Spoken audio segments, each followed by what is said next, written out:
Hi friends, welcome to my channel. ఈరోజు మన topic ఏంటంటే ఏపీ రాష్ట్ర వ్యాప్తంగా ఏపీలో రేషన్ కార్డు కలిగి ఉన్న లబ్ధిదారులకు 3 అదిరిపోయే శుభవార్తలను అయితే కనుక కూటమి ప్రభుత్వం అయితే తెలిపింది. సో 3 పథకాలను అయితే కనుక విడుదలైతే చేయనుంది. సో దానికి సంబంధించిన పూర్తి వివరాలు అనేది తెలుసుకుందాం. వీడియోలోని ఇన్ఫర్మేషన్ నచ్చితే ఛానల్ని సబ్స్క్రైబ్ చేసుకోండి. వీడియో యూస్ఫుల్ అనిపిస్తే మీ ఫ్రెండ్స్ అండ్ ఫ్యామిలీ మెంబర్స్కి మన వీడియోస్ని షేర్ చేసి నాకు సపోర్ట్ చేయండి. వీడియోస్ చూస్తున్నారు కానీ లైక్ చేయట్లేదు. మీరు ఎన్ని లైక్స్ చేస్తే నాకు అంత సపోర్ట్ ఇవ్వకుంటుంది, వీడియో కూడా ఎక్కువ మందికి చేరుతుంది. అలాగే వీడియోని హైప్ అయితే ఇవ్వండి. సో దీని ద్వారా ఏంటంటే కనుక వీడియో అనేది అయితే కనుక ఎక్కువ మందికి సజెస్ట్ అవుతుందన్నమాట. ఇక లేట్ చేయకుండా టాపిక్ లేకైతే వెళ్ళిపోదాము. సో ఏపీ రాష్ట్ర వ్యాప్తంగా ఏపీలో రేషన్ కార్డు కలిగి ఉన్న లబ్ధిదారులకు కూటమి ప్రభుత్వం అదిరిపోయే శుభవార్తను అయితే తెలిపిందనమాట. ముఖ్యంగా 3 శుభవార్తలను అయితే తెలిపింది. అందులో భాగంగా 3 పథకాలకు సంబంధించిన నిధులను కూడా అయితే కనుక విడుదలైతే చేయడం జరుగుతుందన్నమాట. అందులో మొదటి అప్డేట్ చూసుకున్నట్లయితే కనుక ముఖ్యంగా ఏపీలోని డ్వాక్రా మహిళలకు సంబంధించి అనమాట ఒకేసారి 2 పథకాలను అయితే కనుక అమలైతే చేయడం జరుగుతుంది. మనకు మహిళా దినోత్సవం కానుకగా అయితే కనుక మనకు డ్వాక్రాలోని మహిళలకు 2 పథకాలను అయితే అమలు చేస్తున్నారు. ఎన్టీఆర్ విద్యాలక్ష్మి, ఎన్టీఆర్ కళ్యాణ లక్ష్మి పథకాలను అయితే అమలు చేయడం జరుగుతుంది. ఈ పథకాల ద్వారా అయితే కనుక 10,000 నుంచి ₹1,00,000 వరకు అయితే రుణం అనేది తీసుకోవచ్చు. సో పావుల వడ్డీకి అయితే కనుక బ్యాంకుల నుంచి రుణాలు అనేది అయితే కనుక తీసుకోవచ్చు అనమాట. అలాగే 48 వాయిదాల లోపు అయితే కనుక చెల్లించాల్సి ఉంటుంది. ఈ 2 పథకాల కింద సంవత్సరానికి 200 కోట్లు ఖర్చు అవుతుందని చెప్పి ప్రభుత్వం అయితే కనుక భావిస్తోందనమాట. సో మొత్తంగా చూసుకున్నట్లయితే కనుక డ్వాక్రాలోని మహిళలు అయితే కనుక ఎలిజిబుల్ అవుతారు. ఎన్టీఆర్ విద్యాలక్ష్మి, ఎన్టీఆర్ కళ్యాణ లక్ష్మి పథకాలను అయితే మనకు మహిళా దినోత్సవం కానుక మార్చి 8వ తేదీన అయితే కనుక అమలైతే చేయడం జరుగుతుందన్నమాట. సో ఆ తేదీ నుంచి అయితే కనుక ప్రారంభించడం అయితే జరుగుతుంది. ఇది ఒక ముఖ్యమైన అప్డేట్. ఇక 2వ పథకం చూసుకుంటే రైతులకు సంబంధించి అనమాట.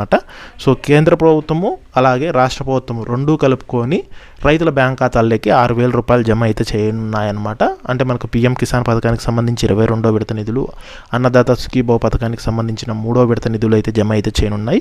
మొత్తంగా చూసుకుంటే కనుక ఈ 2 పథకాల ద్వారా 6,000 అయితే జమ చేయడం జరుగుతుంది. సో కూటమి ప్రభుత్వం అయితే కనుక సంవత్సరానికి ₹20,000 అనేది అయితే రైతులకు జమ చేస్తుంది. అది కూడా 3 విడతల్లో జమ చేస్తుంది అనమాట. సో రాష్ట్ర ప్రభుత్వము కేంద్ర ప్రభుత్వం 2 జమ చేస్తాయి. అందులో భాగంగా చూసుకున్నట్లయితే కనుక మనకు మే నెలలో ₹7,000, అక్టోబర్ నెలలో ₹7,000, అలాగే ఈ యొక్క ఫిబ్రవరి నెలలో అయితే కనుక రిమైనింగ్ 6,000 అయితే జమ చేయవలసి ఉండేది. సో కొన్ని కారణాల వల్ల దాన్ని మార్చిలోకి అయితే పోస్ట్ పోన్ చేయడం జరిగింది.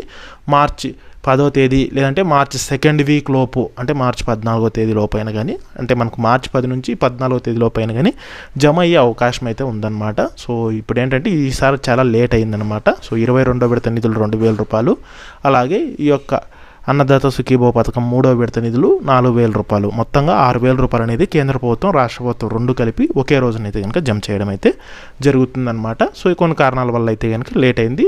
మ్యాక్సిమం మనకి ఈ వీక్లో జమ అయ్యే అవకాశం అయితే ఉందన్నమాట. ఇక తర్వాత పథకం చూసుకుంటే ఏపీలో మనకు రేషన్ కార్డులకు సంబంధించి అనమాట. సో కేంద్ర ప్రభుత్వం కీలక ప్రకటన అయితే చేసిందనమాట. ఎవరైతే రేషన్ కార్డులకు సంబంధించి ఈకేవైసీ అనేది చేసుకోలేదో వాళ్ళందరూ వెంటనే ఈకేవైసీ చేసుకోవాలని చెప్పి సూచించిందనమాట.